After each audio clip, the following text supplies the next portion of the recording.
This conference will now be recorded. Okay, so the topic today is terrorists. How are we supposed to deal with them in practice, in thinking, individually, governmentally, and we're going to have lots of different sources that we will study, that we will read, and it really comes at us from all different angles. Oh, let me share this with you. One second, Kathy. It comes at us from all these different angles, and it's not a simple question. There are many, many considerations that need to go into it. And therefore, right, these are difficult decisions that need to be made. Just 1 second.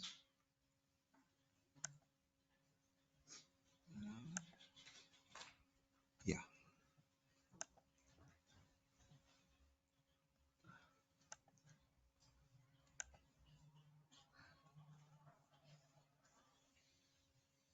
Okay.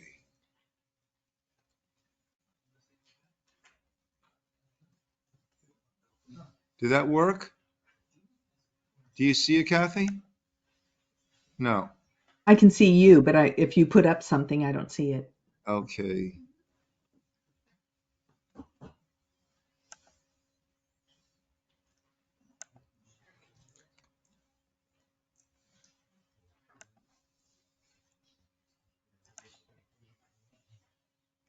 It claims that it is. Oh, there. No.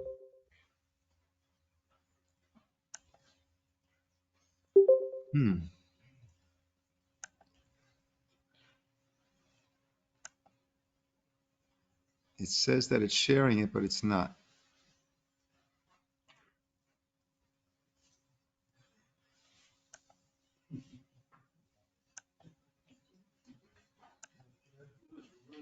Still not, Kathy.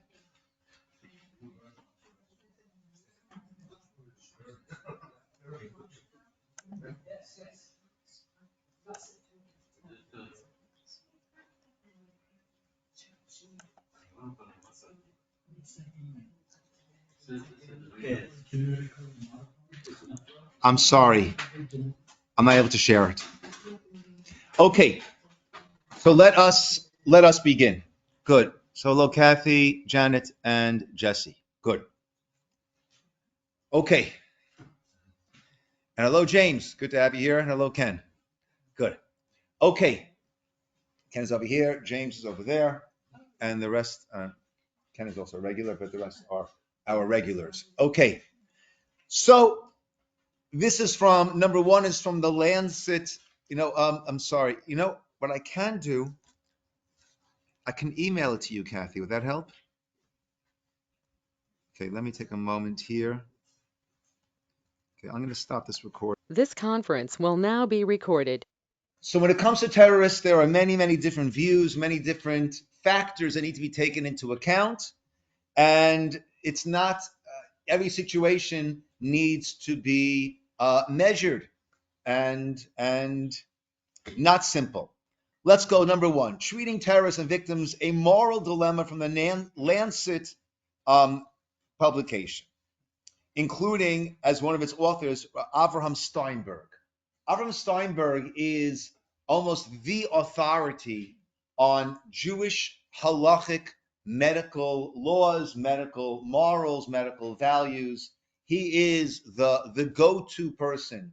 Shaarei Tzedek Hospital in Jerusalem, which is the Frum hospital, the very religious hospital there, will be following his directives. After treating the Boston Marathon suspected terrorist, the head of emergency medicine at Beth Israel Deaconess Medical Center admitted some staff battled second thoughts and anxiety over saving the life of a suspected terrorist. This has also been our experience. It is easy to take to the moral high ground when an issue is purely theoretical, and quite another matter when shock, frustration, anger enter into play.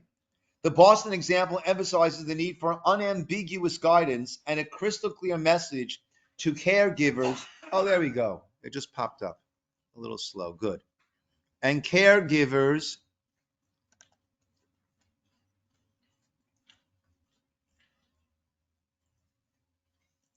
confronted with these stressful and emotional circumstances. In our opinion, all patients entering the hospitals are unequivocally equal without exception. As difficult as it might be, the medical staff must not be judgmental. Punishment is not the role of the medical staff. Rather, their duty and obligation is to preserve life and restore health. Judgment should be the exclusive provenance of the legal system, and physicians should practice their art without discrimination and with a clear conscience.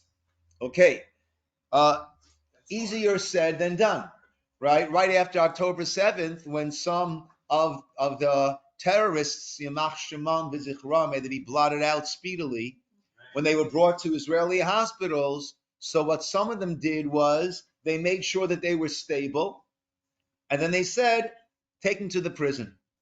Let the prison hospital deal with them over there. Now, number two, Times of Israel. This was, note the dates, 12/16, the year 2015, coming out a little bit after this Lancet article. Medics at terror sites must treat the wounded according to the severity of their injuries, even if that means helping an attacker before his victims. The Israeli Medical IMA said in rules published this week. This is going back 8 years. The new rules formulated by the IMA's Ethics Bureau came into effect at the beginning of the week and replaced an earlier directive based on the principle of charity begins at home, which certainly resonates more with me, which enabled medical professionals to treat victims first. While Israeli doctors and medical staff see it as an ethical duty to attend to the injuries of terrorists and treat them the same as victims, until the recent change, they could give priority when doing triage to victims rather than perpetrators. The next day, number three, in a statement, Zaka chairman and founder Yehuda Meshi Zahav. Zaka is a volunteer organization, also under the auspices of the army. On my Israel trip, we visited one of the army bases that deals with the identification of soldiers and bringing them to their proper, giving them the proper kavod hamet, the proper honor, as they are on their way towards their burial. Fascinating thing that I learned there. If a person is killed in battle, typically we do what's called the tahara. The tahara is the purification and the cleansing of the body. A person dies in hospital, any blood that might be there from any of the different tubes, etc., that they have, right, is all cleaned, and the person is, that's part of the tahara process. If a person dies in battle, or a person dies, let's say in battle, right, against our enemies, then the person is buried in the garments in which they died, with the blood, whatever might be on them, with the tachrichin, the burial shrouds, placed on top of that. And the idea is Hashem yinakem damam. May God avenge their blood. Whereas they're buried in such a manner as a, so to speak, constant heavenly reminder that this blood must be avenged. Zaka is part of the army and also volunteers who, whenever there is a terrorist attack, so they meticulously gather all, it's hard to say these words, all body parts. And when there's a bus that's been blown up, one can imagine what that might entail. But all body parts to make sure that everything gets proper burial. I mean, when I lived in Israel and there was this bombing that took place on Ben Yehuda Street, and a friend of mine, a neighbor, who was in the area there, spent the day carrying wounded people to get them the proper care they needed, whether it was to ambulance, whatever it was. When he came home at night, his shirt was quite bloody. And he asked the Shaila, halakhic question, what should be done with that shirt? Now, blood does not need burial. However, if it was what we call dam hanefesh, if the person died as a result of that bleeding, then that does need burial. And he was told that he should attend one of the funerals the next day, and when they were doing the burial, he should put his shirt into the grave, that it should be buried. Of course, he had no way of knowing who what, but that way, that blood, which might have been dam hanevesh, that requires burial, received a proper burial. In a statement, the Zaka chairman made it clear that the organization's medics would turn their attention to the victims first, regardless of the injuries sustained by their attacker. I know for myself personally, that sits a lot more comfortably. The victims have to be taken care of. The perpetrator, if there's time, maybe. We'll see other sources as we go along. But again, all of this needs to be weighed because there are many, many repercussions that come along with it. Number 4, the Gemara Baba Kama, which is dealing with damages. Baba Kama deals with this parak, the 8th parak, deals with damages done by a person to another person. And in such a case, there are 5 different payments that the person who harms someone else needs to pay, or that need to be calculated in order to decide how much needs to be paid. That is nezek, the damage, tsar, the pain, ripoy, shevet, boshet. Boshet is embarrassment. Shevet is the loss of wages. Ripoy is the doctors, the medical bills. The Gemara there says, the Tanya der Yisroel Omer, v'rapo yirapeh, listed amongst the payments that the aggressor needs to pay is v'rapo yirapeh. Heal, they shall heal. Mikan, from here we learn out, shenitan reshut larofei l'rapot. We learn out that a doctor has permission to heal.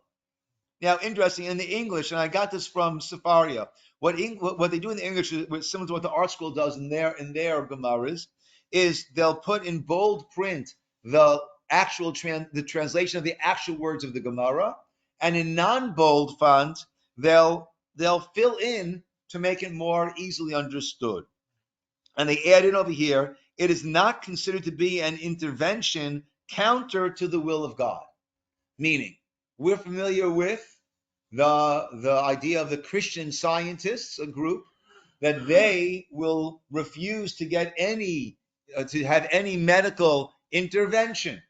And they say, hey, if God did this, then God's got to handle it. And our intervening is going against God, right? And Judaism considers, but then rejects that view.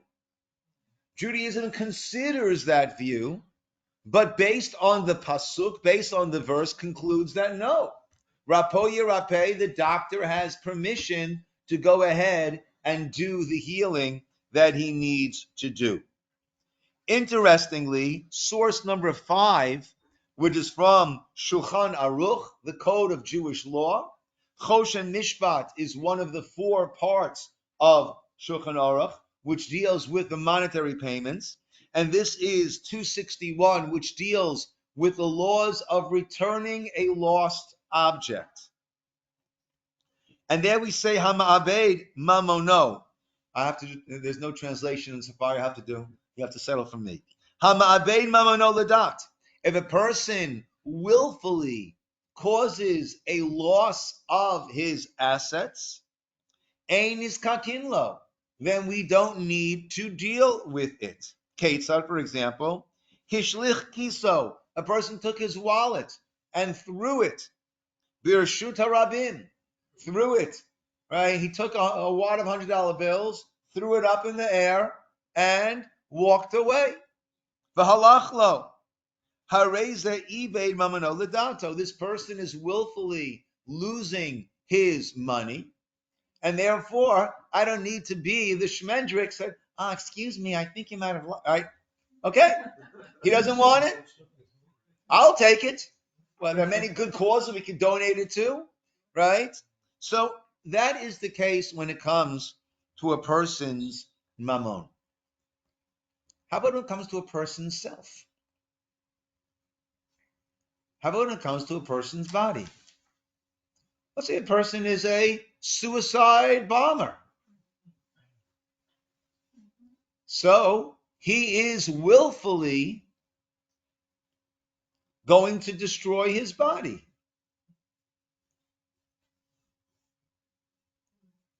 Do I need to be the shmendrik who says, oh, let me go and save him?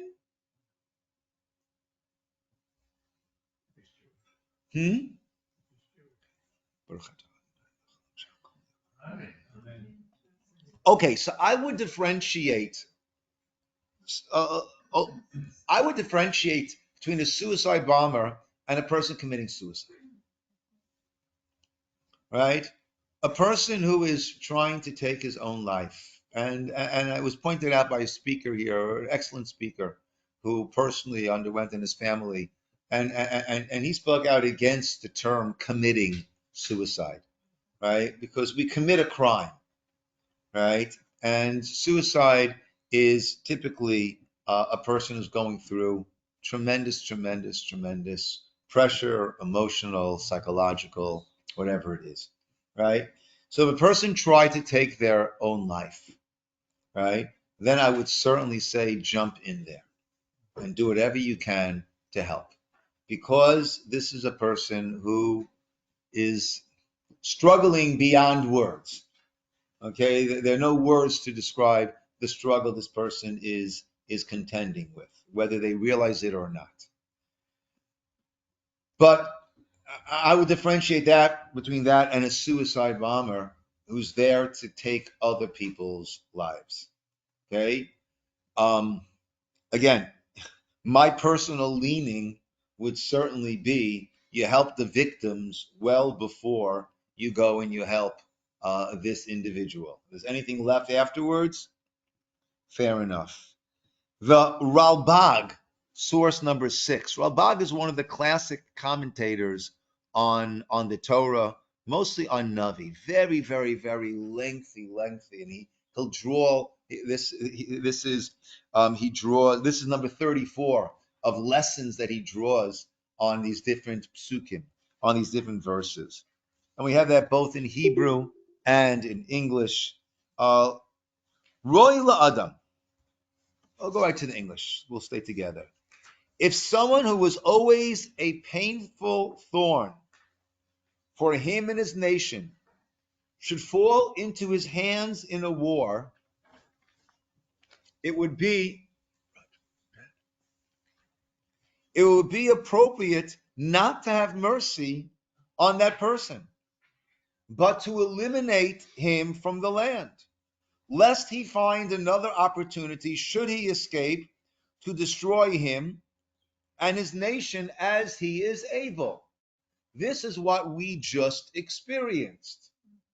We released over 1,000 terrorists in exchange for Gilad Shalit, and many of those became the leaders of Hamas and the rank and file of Hamas, who have led to 240 hostages and well over 1,000, 1,400 now soldiers, right, deaths. So lest he find another opportunity, should he escape, to destroy him and his nation as he is able, right? That is certainly what we are dealing with over here. I heard from someone who said he heard from Reb Chaim Kanievsky, Zatzal, that this person was a first responder, and he asked the question that was posed in questions 1, 2, and sources 1, 2, and 3. What should be done, right, if the terrorist, right, is in greater need than the victim? Who should one go to first? And what this person claimed, Rav Chaim said, is definitely first go to the terrorist, put a bullet in his head, and then take care of the other. Okay? And that would be certainly along the lines with what the Ralbag is saying. Right? Ralbag is discussing Amalek. And what we are dealing with here is Amalek, because Amalek is not necessarily the biological descendants of Amalek, who was the grandson of Esav, normally associated more with the Western world than it is with the Arab world, the Ishmael world. But anyone who adopts their life mission is havoc, thank you, and the destruction of Jews, that person has gained the status of Amalek. Now, we have a general rule based on Haba b'machteret. That's number 7. Let me get you up to speed on number 7. The Torah speaks about Haba b'machteret. That's someone who tunnels into your house in order to steal. And there the halacha is, the Torah says, Ein lo damim. There's no blood. Meaning, either it's like he has no blood, he can be killed, or if you kill him, you're not held responsible for that dam, for that blood. Why is that? Because the understanding is, if someone's coming into your house, the understanding is no one is going to sit there idly while people are stealing that which is theirs. So therefore, he has in the back of his mind that you might stand up against him. And therefore, his plan is, should that happen, then I'll have to take you down. So part of he's not just there to steal. He's there also to kill you if necessary. I've shared before, there was a time when I was living in Israel, and there were a number of thefts going on. People's homes were getting broken into. I therefore would go to sleep with a nice thick metal pipe next to my bed, just to protect my family. I have a wife and children. And I wake up in the middle of the night and I see someone standing by my closet getting into different things. And I just went into this, mode. And I grabbed the pipe and I went, as I was jumping up, and hear Natalie say, "It's me." And then my heart was pounding. It took about another 2 hours for me to fall back asleep afterwards. Right? But there's a term for it, but that is our gut reaction. And therefore, Baba Machteret is putting his life on the line, putting your life on the line, and therefore we have a general rule. If someone's coming to kill you, the idea is, what should you do? Hashkem lahargo. Get him first. And Rav Shlomo Zalman Auerbach, 20th century Israel, in his Mincha Shlomo Auerbach was one of the great poskim in Israel during the 1980s. I think he passed away early 1990s.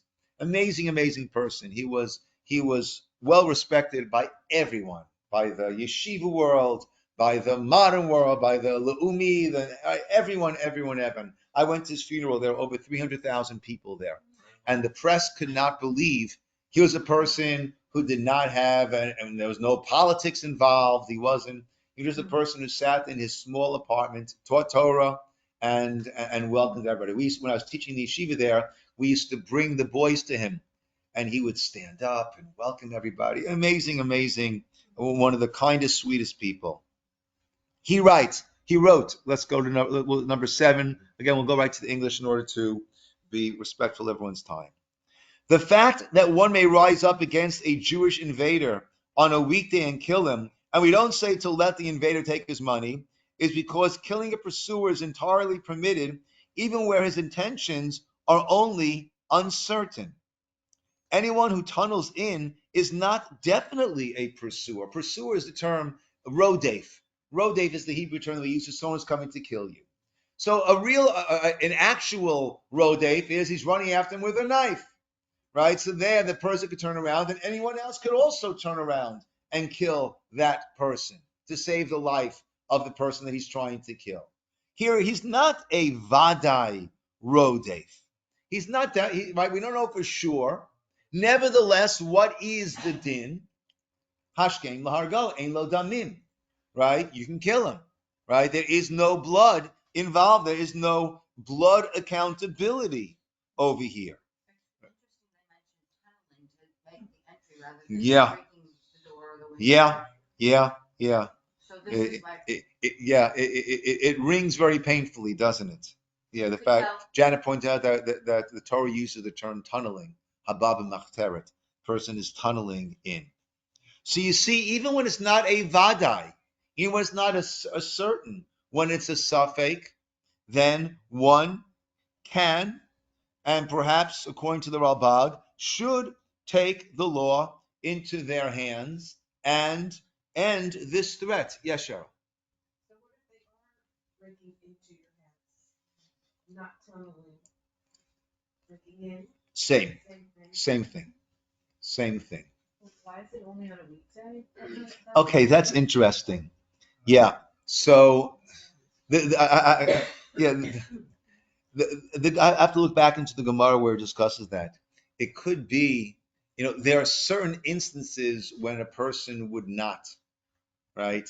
If I know for sure that there's no way this person breaking in is there to kill. Example, a parent breaking into a child's home. So there, right? Childhood to the parent's home is not quite as clear, but a parent into a child's home, right? So it might have to do with that, Rebecca, that when we're dealing with Shabbat, it's already a whole, everyone's in a whole different, I'll have to look into that. I'm not sure. Yeah, I hadn't seen that before. And as I was reading, I was like, weekday. Yeah. Because especially on Shabbat, what just happened? On October 7th. Yes. You're right. So that would be talking about a Jew. That would be talking about a Jew breaking in. A Jew breaking into a Jewish home.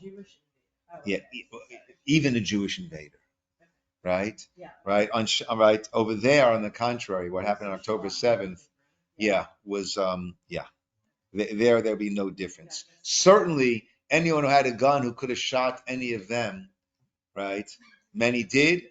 Right? I mentioned that we met with a group from Shlomit, which was a yishuv right there in what's called the Gaza envelope, in the corner between Gaza and Egypt, in the little corner over there, and they received an emergency call from Ganpuri, from a nearby yishuv, who didn't have their own security people there. They were all off on vacation wherever they were, and they went over there and helped and killed many. 4 of them got killed, and saved the lives of all of that entire yishuv, who were not prepared there.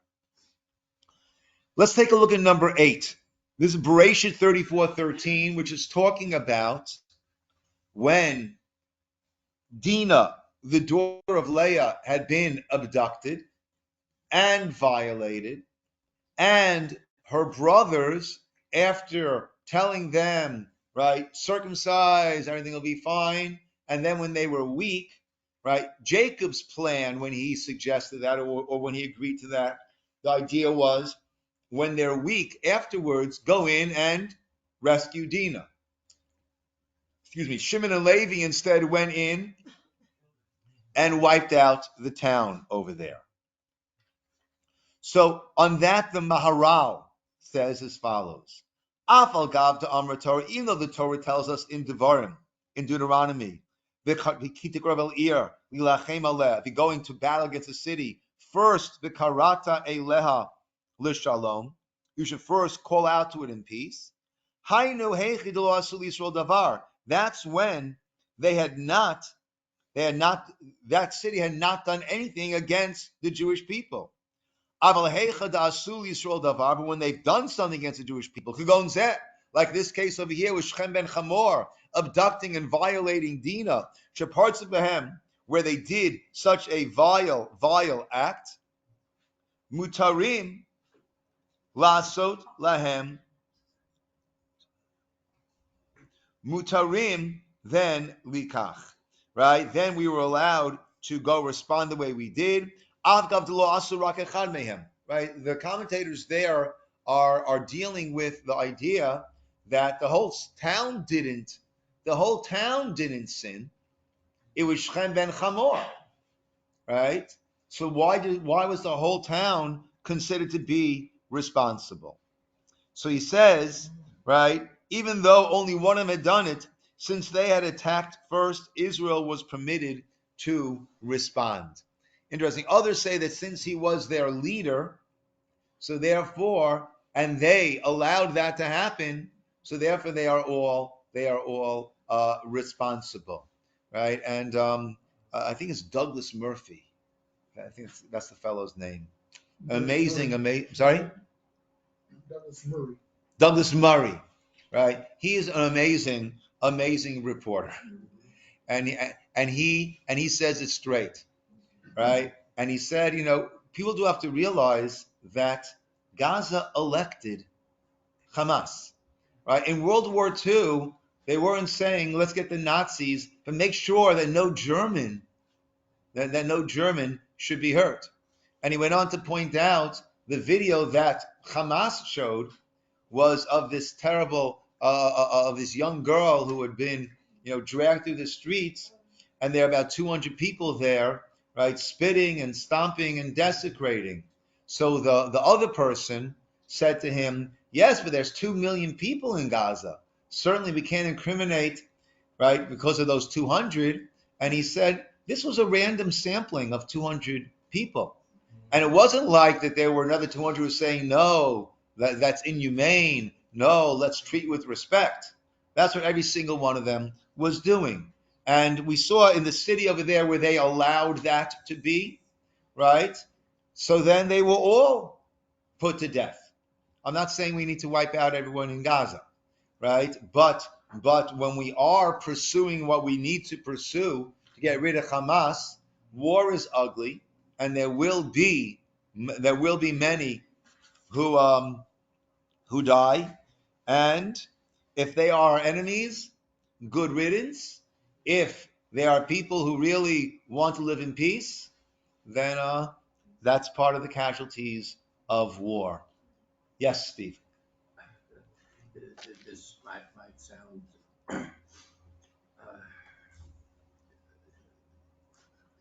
it already sounds good. well, no. I'm always amazed that the Masa Avos Simul Abonim. Yeah, explain. Translate, please. The actions of the Avos, of our forefathers, are assigned to the children. Here we're talking about Chumash, which is how old. Yeah. And it can apply to what's going on today. It comes back. I mean, literally, what's going on today. Yeah. So there's something so universal and significant. Yeah. About our holy Torah. Yeah. Yeah. Yes, Ken, and then Janet.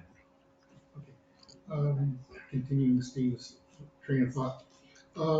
As far as Shechem is concerned with Dinah, there was a speech given by the leaders to all of the people in the town, where they were asked, let's allow them to come in, then we can take what is theirs. So they agreed, basically, as an entire group, to steal. No. The speech was, what was proposed to them was, right, that if we'll marry, they'll marry, they'll do business, we'll do business, and we will gain, right? If you're trying to convince people to go into business arrangement, then, right, you're not saying, they weren't telling that they will steal. They were saying we will profit. And certainly they were telling them, you'll profit even more than them, right? You'll be the benefit. But it wasn't. They weren't telling them to steal. That's It did that's not not. sound like that when I was reading it. Well, take a look. The simple understanding is it wasn't necessarily it wasn't stealing. It was a business arrangement as being proposed. Janet.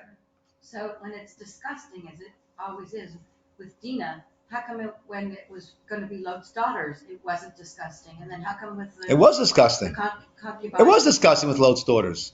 Who says it wasn't disgusting with Lot's daughters? But they were take if you please my daughters rather than these guests. That was disgusting of Lot. It never gets commented on that way, ever. No one says that Lot was justified in trying to quell the crowd by tossing his daughters out to them. No, but it's not dwelt on either in most commentaries. I don't know if there's any need to dwell on it. Yeah, Cheryl and then Esther Shulamit. Well, I'm not sure if this is part of the commentary or what, but I do think I know what Ken is saying, and I think this is what they told the Their Jewish townspeople. family. But that they were trying to convince them that we'll marry your daughters, and but among themselves they were saying, Who knows? we're gonna take everything. I don't know. And then, The verses don't indicate that. okay. Yeah, the verse don't indicate that. Yes, Esther Shulamit. I really didn't have anything to say, but just piggybacking, or not piggybacking, but kosher animal backing on her. Just, he has to give some upside to the downside of the circumcision. So he's like, it's gonna hurt, you're gonna be incapacitated, Right. but look at all the good things. Exactly. Okay, now that's if we are going to vent, if we are going to let our justified passion, fury explode. Rav Yaakov Ariel, number 9. In Islam, the commandment to redeem blood is a great commandment. And one need not add fuel to the fire. Killing them will not necessarily deter, as the executed person becomes a martyr. One must weigh this with security experts. Right? It's not such a simple decision to simply let our rage, even our justified rage, explode. Number 10, Ted Lapkin, Middle East Quarterly from 2004. To what extent do the laws of armed conflict really apply in the war against terror? The answer resides primarily in the text of the 1949 Third Geneva Convention, intended to ensure humane treatment for captured legal combatants. Yet treaties are more like commercial contracts in that they are traditionally viewed as binding only among their parties. The Third Geneva Convention explicitly states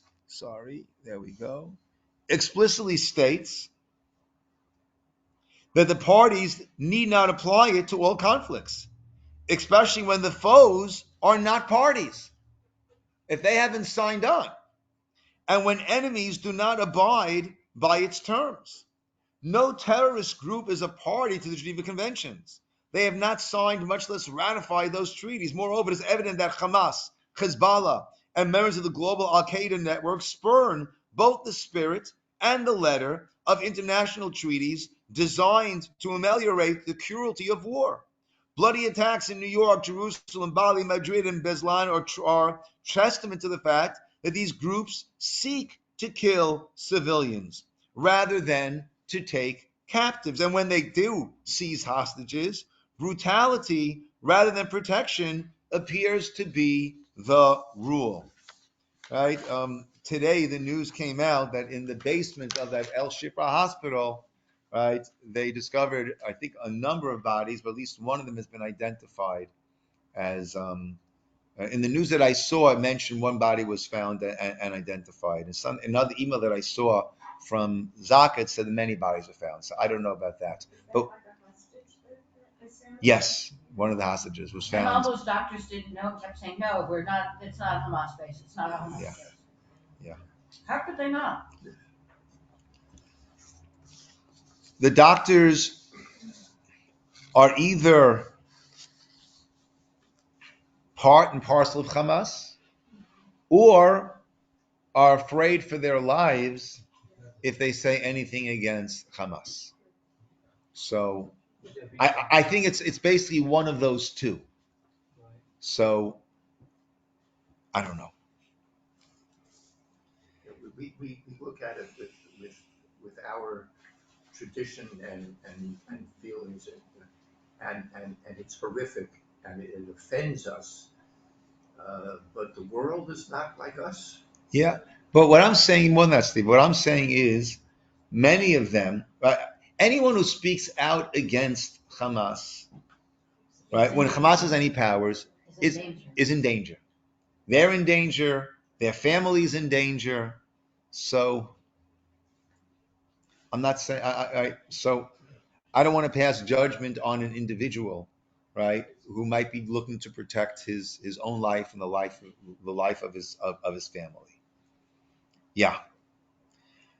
Rabbi Yehuda Herzl Henkin, 21st century Israel. In truth, there is a desecration of God's name, even with actions that are legal and even during war. Regarding the Givonim in Joshua 9, the children of Israel did not strike them, for the ladies of the nation had sworn to them. The Givonim came to Yehoshua when we first entered the land of Israel. They masqueraded as if they came from afar and made a treaty with Joshua. They didn't want to present as members of the land of Israel because that then might have meant their demise. So Yehoshua made a treaty with them based on the deception that they did. Regarding the Givonim in Joshua 9, the children of Israel did not strike them, for the leaders of the nation had sworn to them. The Talmud states that the oath was not truly binding. Why wouldn't the oath be binding? If I'm swearing based on completely false pretenses that were presented to me, right? So then I'm not bound by that oath, right? In a legal contract. As I used to do, Rebecca, right? In a legal contract, right? If we misrepresented the facts there, then I'm not going to be bound by whatever I committed to in that contract, right? If it's based on false pretenses. This is based on false pretenses. But they still did not kill them because of the sanctity of the name, capital N, right? Of the name of God. Rashi explains, lest the idolaters say that Israel had violated their oath. So at times we need to go beyond the legalities in order to not make a Chilul Hashem, and in order to create a Kiddush Hashem. Even though the world holds Israel to standards that no one else is held to. I was reading an article, when the press reports when during the fight against Al Qaeda, so wherever they had their caliphate, right? So there was a hospital that it was clear was being used for military purposes, and the hospital was bombed, and no one had any qualms whatsoever about that. Once it's being used for military purposes, it loses its protection. And that onus of that is on those who used it for such purposes. But when it comes to the Jews in Israel, there are different standards that always seem to be applied. The Gemara says famously, Shalosh simanim yesh ba'umazu. The Gemara about this whole Givonim, right? Whatever happened with them afterwards. They were very, very ruthless. And the Gemara there says there are 3 signs that you know if a person is a member of our nation. Rachmanim, Baishanim, Gomlei chasadim. Right? Rachmanim, merciful. Baishanim, bashful or humble, modest. V'gomlei chasadim, and doing acts of kindness, acts of generosity. One who has these three signs is suited to cleave to this nation. Rabbi David Stav, who's a rabbi in Israel, we had during COVID actually, we had a presentation, a Zoom presentation that he gave to us. These days, right? He's not writing this now. This is old, but it applies now. When the boiling blood is mixed with civilian willingness and resourcefulness, it's important to maintain our moral superiority, to avoid harming a person who's not involved in murderous activity, and to avoid harming those who have already been neutralized and no longer pose a danger. It's not because they are innocent. They deserve to die, but that is not our way. Harming a terrorist who has been neutralized causes, and neutralized here is not the thing that, now we say neutralized means he's dead. Neutralized means no longer posing any danger. That causes double damage. The collateral damage is when these images are distributed, and the main damage is harming our moral norms. We will not stoop down to our enemy's despicable behavior, and we will not contaminate ourselves with a moral breakdown.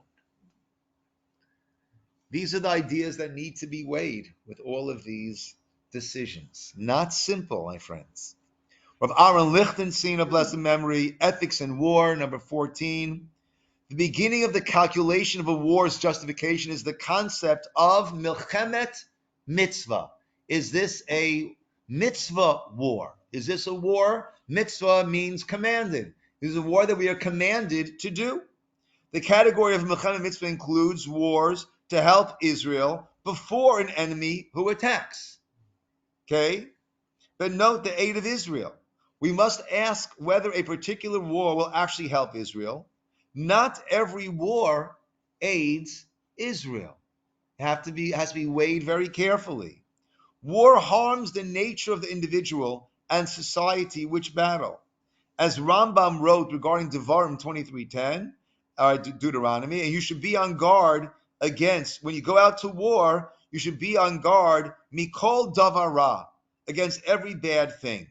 Meaning, the most naturally righteous of people will be clothed with cruelty and rage when going to war against the enemy, and therefore the verse warned against. Right? We are acted upon by our actions.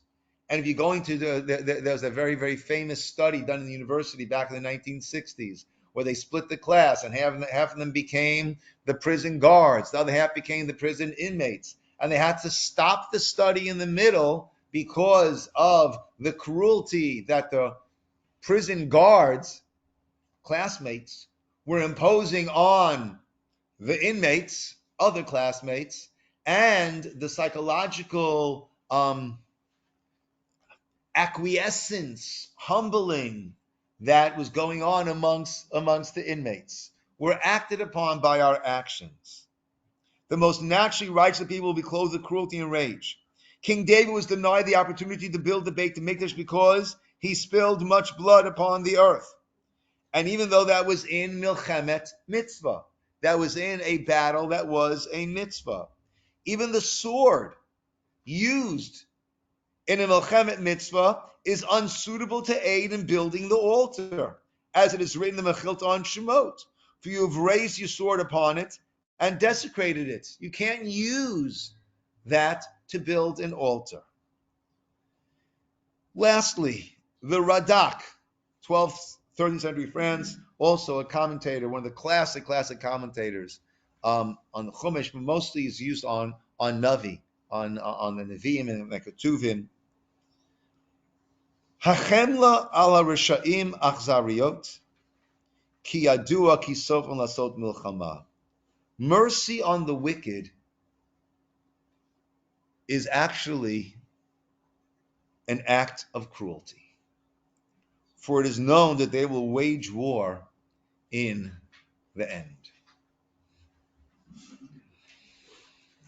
So could you apply that to what you mentioned earlier, which is Israel released all those terrorists and then they'll be Yeah, in yeah, I'm sorry, yeah. could you repeat that? She asked if that could be released, if that could be compared, related to Israel releasing the 1,000 terrorists in order to gain the release of Gilad Shalit. Now, I don't think that was an act of mercy on the wicked. That was an act of mercy on him and on the family, and in general, an idea that an idea that was very clear up until this last time was that you soldiers, you can go into battle and you don't have to worry because we will do everything under the sun that if anything happens to you, to secure your release. Though, speaking to I have a son who's in the army there now, and just the general feel amongst Israelis, including soldiers, is that we can't, we paid a terrible price for that whole Gilad Shalit swap, and no one is going in expecting Israel to do that again, knowing that that is what led to their having to go in again this time. And so I don't know if that would be a case of mercy on the wicked, right? That was a case of I think misguided mercy on the family and on him, but it ended up causing so much more misery and pain. Yes, Cheryl. Is there any way to explain the universal, feeling that Israel is murdering thousands of Palestinians, and we're at fault? You know, I can't explain the world when it comes to anti-Semitism. I can't explain the world, right? There were these demonstrations against Israel on October 8th before there was even any response. Yeah, yeah. Uh, I wrote a little bit about it in the newsletter that went out, I think yesterday. Anti-Semitism. There's a great book by Dennis Prager and Rabbi Tolushkin on it. Why the Jews? Yeah, yeah, and it's I found it very worthwhile.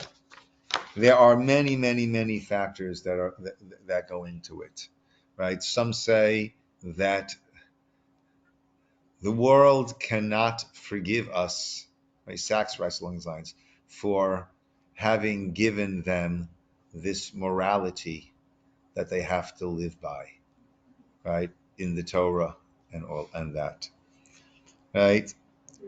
There are many, many teachings that anti-Semitism is not that this gives a pass to those who practice it, but it's a way of keeping us together. That when we forget who we are, this makes us remember. And so many people now, right? You know, I've lost half my friends. Well, you haven't lost half your friends. Now you realize who your friends are and who your friends are not, right? Yeah. So this goes back, I think, to when Hashem wanted to give us the Torah. And first he went to all these other nations, and they all refused it because what? You can't murder? No, you don't want it, blah, blah, blah. On and on and on. Until he came to us. And he said, Nasa v'nishma. Yeah. Yeah. Esther? I wonder too if, post-Holocaust, maybe some of the reason that anti-Semitism is so virulent is because of the collective guilt that some of these nations still feel over that happening. The fact that that Jewish people still live and that we were victims at one time. Everybody loves the underdog, Yeah. but God forbid that the underdog becomes Yeah. strong and, Yeah. and recalls to people's minds how complicit Could be. they were. Could be. Yeah. Um, Yes, Janet. Back to your middle comment about the suicide bomber. Just from the standpoint of that you want to prevent the damage to those others, wouldn't it fall under pruitt nefesh to try and restrain and stop him? Oh, for sure. When he's active, there's no question. There's no question, right? If the way to stop him is by killing him, you have an obligation to kill him. Even if you could make him see that somehow B'Tselem Elohim, although it's not likely, so that maybe Allah wouldn't be as pleased. I don't think you'll be very successful in convincing that to the guy who's wearing the belt. I wouldn't get too close to try to convince him, right? Okay. Yeah. But you could stop the detonation When, device or... of course, we could stop that. Then we do that, and certainly, right? If killing him will stop that, then certainly we do that. We're talking about when he has exploded it, and now he's in dire need of medical attention, as are his victims. Because when we contrasted it to someone Yeah. suicidal, it was to try and... No, suicide, I said, is very, very different. Right. Suicide is very, very, very, very different. Okay, I thought you meant it was just before. Yeah, no. So, Okay. oh, wait. Yes. In the face of all this, what are we supposed to be doing? Somebody tell us to be possible. In the face of all this, what are we supposed to be doing? We're supposed to be doing whatever we can to help our brothers and sisters in Israel, recognizing and appreciating that they are carrying an incredibly one-sided share of the burden of the Jewish people. Right? We should be doing whatever we can to help them on personal levels, on financial levels, on emotional levels. We should be doing whatever we can in terms of, I take the time to call our congressman here, right? To let them know that, sorry? Ms. Porter? Yes. Oh, I got a letter from her. Yes. You want to call and voice pro-Israel, right? And thank her and say how important it is that we stand by Israel, because they tally the calls that are coming in. And we're living in a world where Israel does have to take into account the world climate. So so we need to be doing that.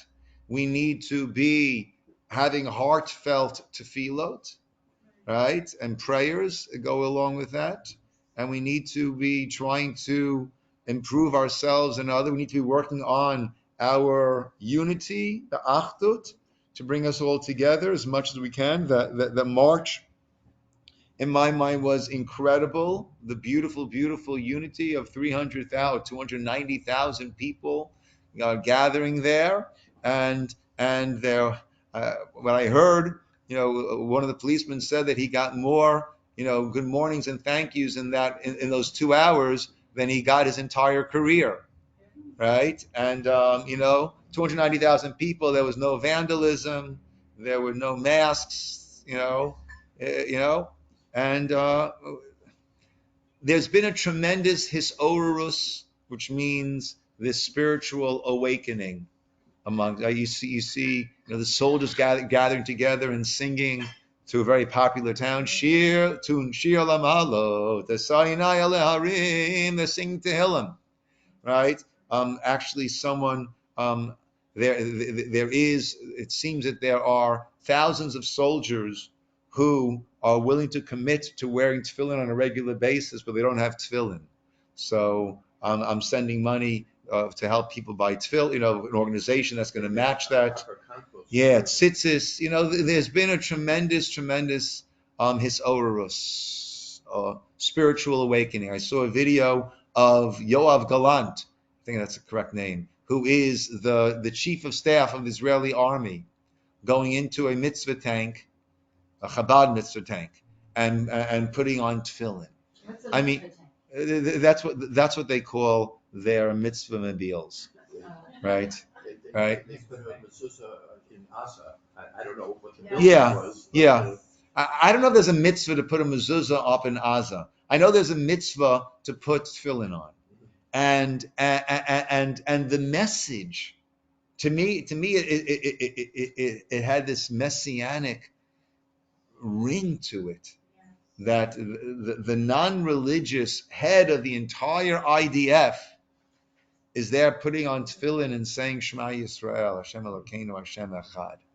So we have to, what we can do is, each of us, to the best of our ability, to seize this moment of his orus and of achdus, of arousal, spiritual awakening, and of unity, and not let it just fade away. Did you hear what the owner of Haaretz said? I know. And, even the time of Tchias HaMesim, there'll be those who are going to, stick to it, and, but those are becoming such outliers. So, whereas that had been part of the mainstream discussion, that's become such an outlier, and you also have, what's the name, Randy from the in New York.